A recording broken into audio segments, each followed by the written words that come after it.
नमस्कार, India news Punjab Himachal देख रहे हैं आप और मैं हूं आपके साथ तमन्ना अरोड़ा। खबरों की शुरुआत करेंगे। प्रदेश के शिक्षा मंत्री गोविंद सिंह ठाकुर ने मंडी में आयोजित पत्रकार वार्ता में कांग्रेस को अपने निशाने पर लिया है। उन्होंने कहा है कि चुनाव में कांग्रेस पार्टी नहीं आने वाली, इसलिए इनके नेता हर मुद्दे पर कभी न पूरे होने वाले झूठे वादे कर रहे हैं। इस अवसर पर गोविंद ठाकुर ने मंडी संसदीय क्षेत्र से भारतीय जनता पार्टी के मीडिया सेंटर का भी उद्घाटन किया और कहा कि लोगों को पता है कि कांग्रेस पार्टी अब समाप्ति की ओर है और अपने बचाव के लिए हर मुद्दे पर हामी भर देती है। गोविंद ठाकुर ने कहा है कि प्रदेश में पुरानी पेंशन बहाली के साथ अन्य मुद्दों का केवल भारतीय जनता पार्टी ही समाधान निकाल सकती है। इसके साथ ही उन्होंने कहा कि भविष्य में भी प्रदेश में विकास की गति यूं ही जारी रहेगी। देखिए, वो तो कुछ भी कह सकते हैं, उनको मालूम है कि वो आने वाले नहीं हैं और इसलिए वो तो आज के जिन मुद्दों पर किसी प्रकार से कहीं पर राहत नहीं मिल सकती, वो हर मुद्दे पर ये कहते हैं। तो इसलिए उनके कहने का कोई मतलब नहीं। जनता भी समझती है कि अब वो समाप्ति की ओर है और देश कांग्रेस मुक्त हो रहा है, तो इसलिए वो तो अपने बचाव के लिए कुछ भी हर मुद्दे पर हाँ कह देते हैं, लेकिन इसलिए उन बातों का कोई मतलब नहीं। लेकिन जो भी अगर कुछ करेगा तो सभी को इस बात का विश्वास रखना चाहिए कि अगर कोई ना कोई समाधान करेंगे तो भारतीय जनता पार्टी ही करेगी। जितना हिमाचल प्रदेश की जयराम ठाकुर की सरकार ने कर्मचारियों के मुद्दों का समाधान किया जो हो सकते थे, उतना आज तक कभी नहीं हुआ है। हिमाचल प्रदेश में टीसीपी से बहुत सारे क्षेत्रों को निकालने का जो अगर काम किया वो भारतीय जनता पार्टी की सरकार ने किया है और इसलिए मैं ये कहता हूँ कि देखिए, डेवलपमेंट और काम कभी समाप्त नहीं होते, ये कंटिन्यूस प्रोसेस है। ये कहना कि एक काम किया तो उसके बाद मंडी को नगर निगम का तोहफा देना अपने आप में बहुत बड़ी बात है और इसलिए यह है कि एक बार में सबके सब काम नहीं हो जाते, लेकिन आप इतना आगे बढ़े, मंडी को नगर निगम का दर्जा मिला। लेकिन इसलिए मैं ये कहूँगा कि अब जब एक बार कोई चीज़ प्रारंभ हो जाती है तो काम जो है वो चलते रहते हैं, कंटिन्यूस प्रोसेस है और डेफिनेटली वो होंगे। डीआईजी मंडी मधुसूदन ने पत्रकारों से बातचीत करते हुए बताया कि हिमाचल प्रदेश में चुनावों के मद्देनजर हिमाचल पंजाब सीमा पर सभी बॉर्डर सील कर दिए गए हैं। पंजाब और हिमाचल सीमा पर जिला बिलासपुर के अंतर्गत 9 नाके लगाए गए हैं। वहीं 3 टीमें फ्लाइंग स्क्वाड और 3 टीमें एसएसटी की नियुक्त की गई हैं, जहां पर कड़ी सुरक्षा व्यवस्था की गई है। आपको ये भी बता दें कि किसी भी प्रकार की अवैध सामग्री, नशा माफिया के खिलाफ कार्रवाई करने के लिए पूरी तरह से प्लान तैयार किया गया है ताकि चुनाव निष्पक्ष और शांतिपूर्ण तरीके से हो सके।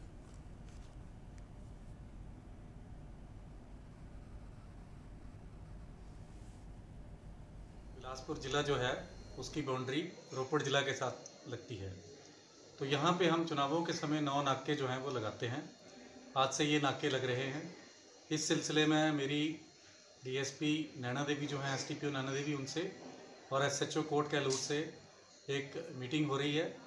इसके मद्देनज़र हम जो चुनाव हैं, चुनावों की तैयारियों का पूरा जायज़ा ले रहे हैं और हम भरसक प्रयास करेंगे कि चुनाव निष्पक्ष और स्वतंत्र तरीके से हों और बॉर्डर से कोई भी ऐसी चीज़ स्मगल ना हो पाए जिसका कि चुनावों की निष्पक्षता और स्वतंत्रता पे किसी भी तरह का कोई प्रभाव पड़े।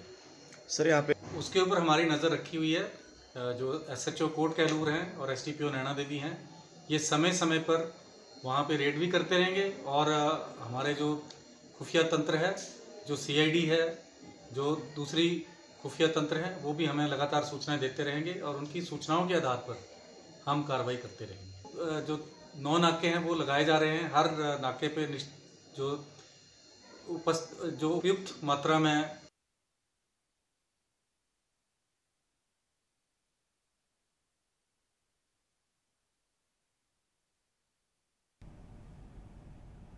एसडीएम धर्मशाला शिल्पा बेगटा ने शनिवार को धर्मशाला में स्वीप कार्यक्रम की लॉन्चिंग के दौरान बताया कि इस कार्यक्रम का उद्देश्य मतदाताओं को ये जानकारी उपलब्ध करवाना है कि प्रदेश इलेक्शन मोड में आ गया है। इसके साथ ही जानकारी देते हुए उन्होंने बताया कि विधानसभा चुनाव के दौरान भारत निर्वाचन आयोग की ओर से मतदाताओं और प्रत्याशियों की सहूलियत के लिए कई ऐप शुरू किए गए हैं, जिसके माध्यम से जहां मतदाता अपने प्रत्याशियों के बारे में जानकारी हासिल कर पाएंगे, वहीं प्रत्याशी भी ऑनलाइन सभी औपचारिकताएं पूर्ण कर पाएंगे। स्वीप कैंपेन की लॉन्चिंग भी हमने आज करवाई है। स्वीप कैंपेन हम इसलिए कर रहे हैं ताकि लोग ये जाने कि हमारा प्रदेश जो है इलेक्शन मोड में आ गया है और वोट करना है, किस तरह से वोट करेंगे, कहाँ जाके करेंगे, किस दिन करेंगे। वोट करना हमारा एक नैतिक जिसे कहते हैं राइट है, एथिकल वोटिंग पे हम ध्यान देंगे तो स्वीप में ये सारी चीज़ें कवर होती हैं। मैं मतदाताओं को यह भी बताना चाहूँगी कि बहुत सारी ऐप्स इलेक्शन कमीशन के थ्रू लॉन्च की गई है। सबसे ज़रूरी ऐप है नो योर कैंडिडेट। इसमें आप कैंडिडेट के बारे में जान सकेंगे, उनके कोई क्रिमिनल एंटीसीडेंट्स तो नहीं हैं, उन्होंने कितनी पढ़ाई की है, शैक्षणिक स्तर कितना है उनका, ये सब डिटेल्स आएंगी। और जो हमारे कैंडिडेट्स होंगे उनके लिए हमारे पास सुविधा पोर्टल है जिसमें सब कुछ ऑनलाइन होगा। परमिशन हम कोई भी ऑफलाइन मोड में नहीं देंगे। सारी परमिशंस इंक्लूडिंग वो नॉमिनेशन जो फॉर्म है वो सब हम इस बार ऑनलाइन मोड में ही रिसीव करेंगे। भाजपा प्रदेश महामंत्री त्रिलोक कपूर ने कांगड़ा संसदीय क्षेत्र के मीडिया सेंटर का शुभारंभ करने के उपरांत पत्रकारों से बातचीत की और कहा कि भाजपा लोकतांत्रिक पद्धति से आगे बढ़ रही है, कांग्रेस की तरह नहीं कि परिवारवाद और वंशवाद से निकाला व्यक्ति होगा वही नेतृत्व करेगा। कपूर ने कहा है कि पार्टी के निर्माण का ये फैसला है कि रविवार को प्रदेश भर में संसदीय क्षेत्र स्तर पर बैठकें हो रही हैं। प्रदेश कार्यकारिणी विभिन्न मोर्चों के अध्यक्ष, वर्तमान और पूर्व अध्यक्षों की बैठक में सहभागिता सुनिश्चित की जा रही है। ऐसे में मतदाताओं की संख्या 35 से 40 के करीब है जिन्होंने रविवार को गुप्त मतदान के रूप में अपनी राय दी है, जिससे पार्टी नेतृत्व यह भी जान सकती है कि संबंधित क्षेत्र के कार्यकर्ताओं की भावना क्या है। पहली बार इस तरह की पहल की गई है। यही अंतर है भाजपा और कांग्रेस में। भाजपा कार्यकर्ताओं की भावना से चलती है जबकि कांग्रेस वंशवाद और परिवारवाद से चलती है। ये आरोप लगाया गया है त्रिलोक कपूर की ओर से। मुझे इस बात की प्रसन्नता है कि भारतीय जनता पार्टी एक लोकतांत्रिक पद्धति से संगठन के क्षेत्र में भी आगे बढ़ रही है। कांग्रेस की तरह नहीं कि वंशवाद से निकला हुआ जो व्यक्ति होगा वो अगला वहाँ का नेतृत्व करेगा।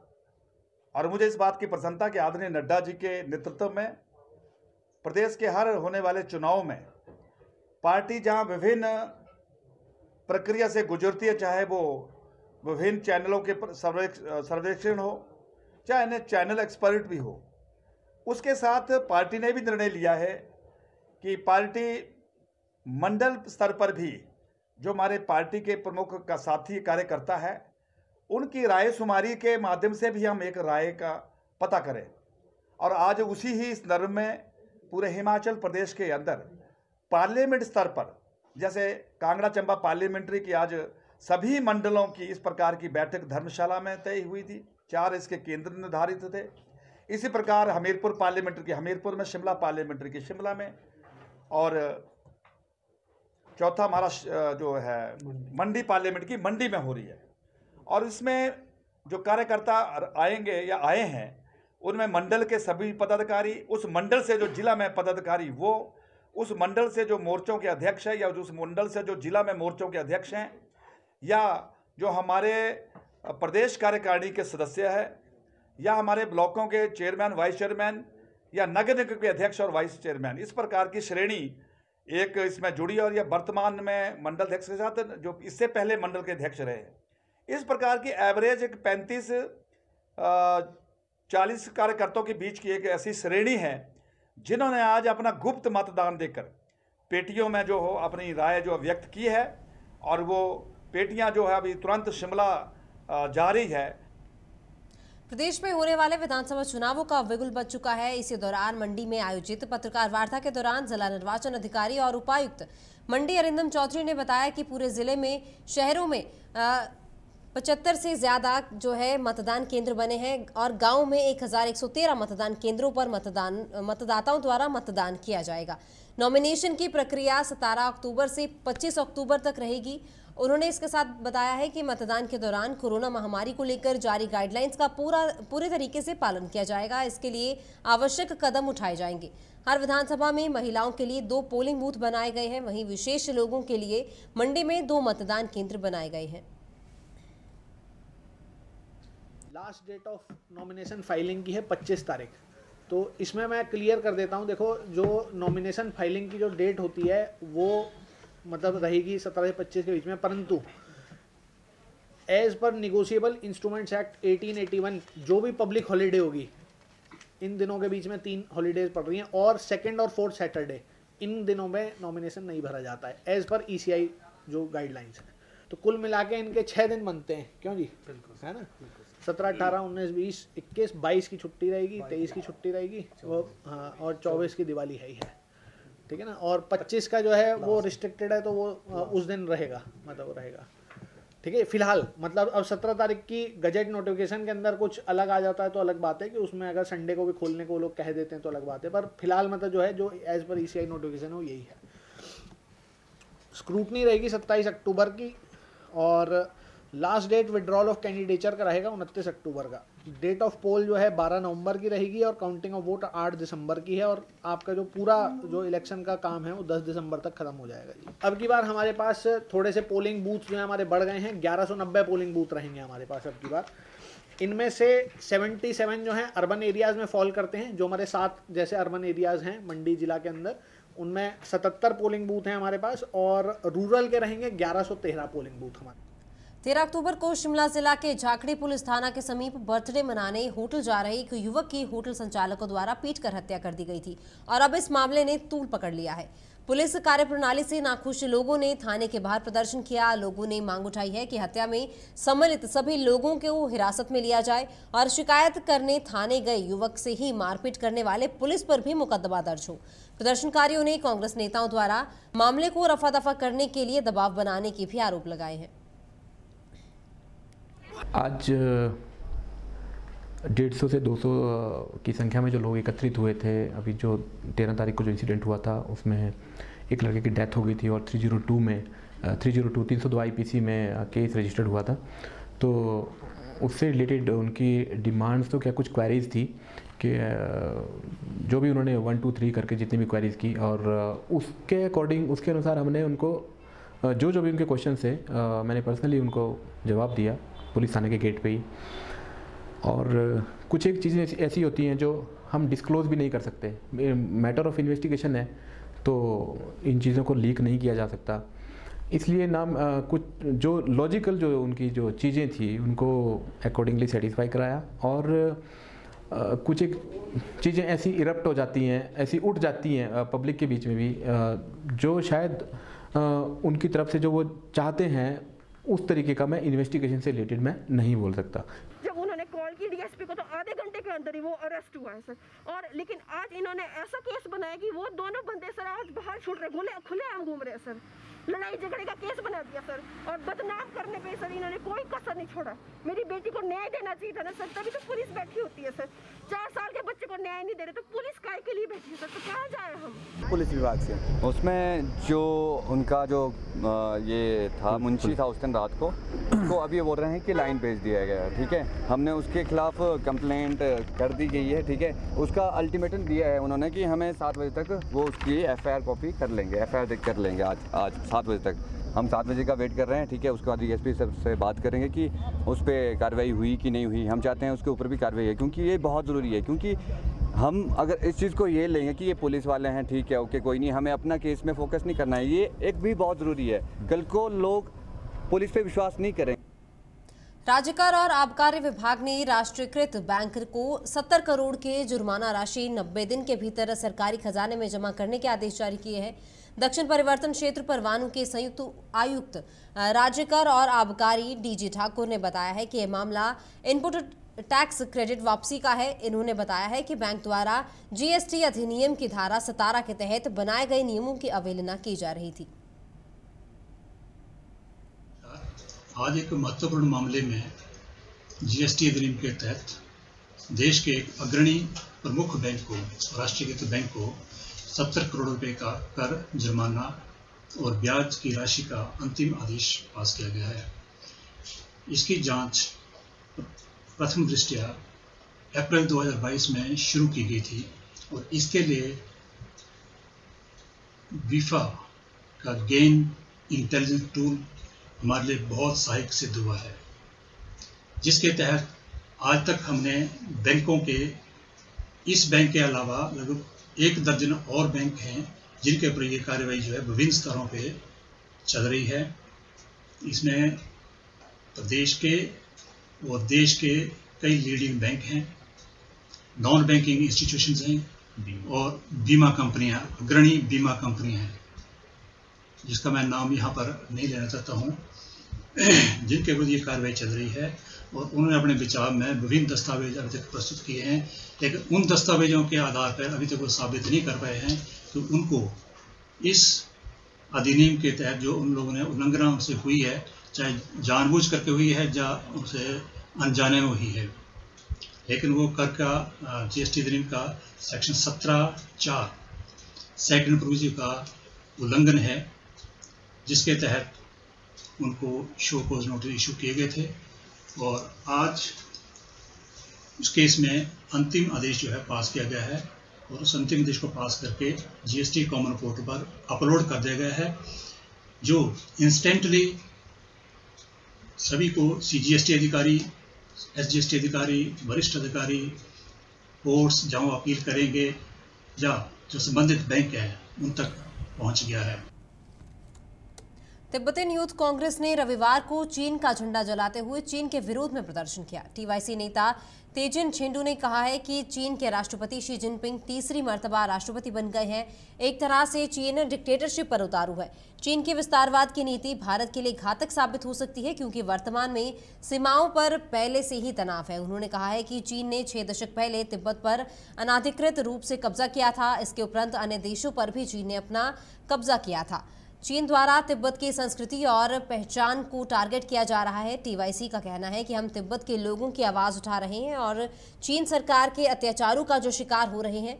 उन्होंने कहा है कि हम इस लड़ाई को तब तक जारी रखेंगे जब तक हमें सफलता नहीं मिलती। आज हम गुस्सा इसलिए हैं क्योंकि चीन में आज पहली बार एक प्रेसिडेंट तीसरी बार अपने आप को प्रेसिडेंट बनाया, वो एक डिक्टेटर बन गए हैं और दहशत फैला रहे हैं अपने देश में। और चीन की कब्जा किए हुए देश जैसे हमारा देश तिब्बत के और चीन के और कब्जा किए हुए देशों जैसे मंचूरिया हो गया, सदर्न मंगोलिया, उगुर का ईस्ट तुर्किस्तान, इन पूरे देशों में लोगों को दबाव डाल रहे हैं, लोगों को बाहर जाने नहीं दे रहे हैं और जीरो कोविड पॉलिसी के नाम पे उन्होंने पूरी देश में किसी को आना जाना बंद कर दिया है। एक शब्द नहीं बोल सकते। इतना इमोबाइल इसलिए किया ताकि वो प्रेसिडेंट बने और वहाँ कोई प्रोटेस्ट ना बने, उसके ऐसे कोशिश है।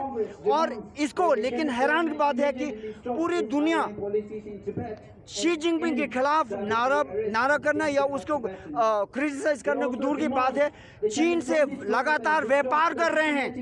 इसलिए हम गुस्सा हैं। हम दुनिया को बताना चाहते हैं कि चीन में डेमोक्रेसी नहीं है, चीन में आज़ाद नहीं है, चीन में लोकतंत्र नहीं है, चीन में फ्री प्रेस नहीं है। जिस तरीके से प्रेस आप लोग जो काम कर रहे हैं वैसा वहाँ नहीं है। इसलिए हम गुस्सा हैं कि न सिर्फ तिब्बत के ऊपर अत्याचार हैं कि पूरी दुनिया चुप रह रहे हैं, लेकिन अब ये चुप्पी जो है पूरी दुनिया पर बहुत भारी पड़ेगा, क्योंकि ये डिक्टेटरशिप, ये जो शी जिनपिंग तीसरी बार प्रेसिडेंट बनाया, वो एक डिक्टेटर बना, वो भारत के ऊपर भी बहुत भारी पड़ेगा। शिमला जिला के रामपुर जीबी पंत मेमोरियल महाविद्यालय में इंटर कॉलेज वॉलीबॉल प्रतियोगिता शुरू हुई। इस प्रतियोगिता में प्रदेश भर के 45 कॉलेजों के वॉलीबॉल खिलाड़ी हिस्सा ले रहे हैं। तो वहीं प्रतियोगिता का विधिवत शुभारंभ महाविद्यालय के प्राचार्य पीसीआर नेगी ने किया। उन्होंने बताया कि शांतिपूर्ण और सौहार्दपूर्ण माहौल में खेलों का आयोजन हो, इसके लिए सभी तैयारियां पूरी कर ली गई हैं। इसके साथ ही उन्होंने बताया कि प्रतियोगिता का समापन 18 अक्टूबर को किया जाएगा। इस खेलकूद प्रतियोगिता में 45 टीम पूरे हिमाचल से भाग ले रहे हैं। तो कोविड के बाद बच्चों में बहुत ज़्यादा उत्साह था और अपने सभी बच्चे जो है 45 के 45 टीम जो है सही समय पर यहाँ पर पहुँच गए थे और सुबह समय से हमने जो है इसका आयोजन शुरू कर दिया है। और मुझे उम्मीद है कि 4 दिन ये जो है बिल्कुल उत्साह के साथ सभी बच्चे खेलेंगे, अनुशासन में रहेंगे और इस महाविद्यालय का नाम भी रोशन करेंगे। और सभी खिलाड़ी अपने अपने जो प्रतिभा है उसको अपने प्रतिभा का अच्छी तरह से बखूबी यहाँ पर जो है प्रदर्शित करेंगे। विजिलेंस थाना धर्मशाला की टीम ने धोखाधड़ी के आरोपी दिल्ली निवासी व्यक्ति को गिरफ्तार किया है। आरोपी के खिलाफ 26 सितंबर 2019 को धारा 420, 120 बी के तहत मामला दर्ज किया गया था। जिला कांगड़ा, मंडी और ऊना में करीब 150 से अधिक लोगों से लाखों रुपए की ठगी की गई थी। ठगी करने के बाद आरोपी वर्ष 2019 से फरार चल रहा था, जिसे विजिलेंस टीम धर्मशाला ने दिल्ली से गिरफ्तार किया है। आपको ये भी बता दें कि न्यायालय में पेश कर आगामी कार्रवाई अमल में लाई जा रही है।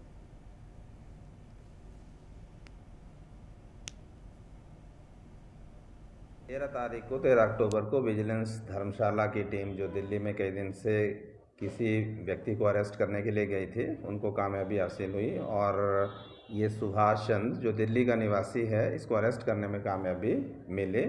एक्चुअली 2019 सितंबर का एक केस था जिसमें इस व्यक्ति ने एक सोसाइटी बनाई थी जिसका नाम था रूरल सर्विस डेवलपमेंट फाउंडेशन और ये दिल्ली मेरठ में रजिस्टर थी। तो इन्होंने हिमाचल में कांगड़ा, मंडी और ऊना में ये लोगों को बताकर कि ये लोक मित्र केंद्र की तर्ज पर कोई सर्विस सेंटर प्रोवाइड करेंगे डिफरेंट लेवल पर। इनके सर्विस सेंटर ग्रामीण क्षेत्र में भी होंगे और शहरी क्षेत्र में भी, और इस नाम से लोगों से इन्होंने 5,000 से लेकर 20,000 की ठगी की थी और बाद में कंपनी कई लोगों से इस तरीके से पैसे इकट्ठा करके यहाँ से चली गई थी। और ये व्यक्ति लगातार अपने आप को छुपा रहा था और ये विजिलेंस इसको अरेस्ट नहीं कर पा रही थी। तो काफ़ी टाइम से हम प्रयासरत थे और इसकी जानकारी हासिल की जा रही थी। तो पिछले दिन हमें ये कामयाबी मिली और इसको अरेस्ट कर लिया गया है। आज इसको कोर्ट में पेश करेंगे और जो कस्टोडियल इंटरोगेशन है उसकी रिक्वेस्ट कोर्ट में की जाएगी और इससे पूछताछ करके और फर्दर जो इन्वेस्टिगेशन है वो आगे हम कर रहे हैं। तो लोगों को भी हम सचेत करना चाहते हैं कि इस तरीके से जो भी ठगी करते हैं आप इनके झांसे में ना आएँ और जब भी कोई ऐसी जानकारी मिलती है ऐसी व्यक्ति की या कंपनी की जो इस तरीके के प्रलोभन देते हैं तो आप उसकी सूचना एकदम से पुलिस को या विजिलेंस को या किसी भी और एजेंसी को दे सकते हैं ताकि ऐसी ठगी के जो लोग हैं वो भविष्य में शिकार न बने। खबरों के बुलेटिन में फिलहाल इतना ही। आप बने रहिए इंडिया न्यूज़ पंजाब हिमाचल के साथ। नमस्कार।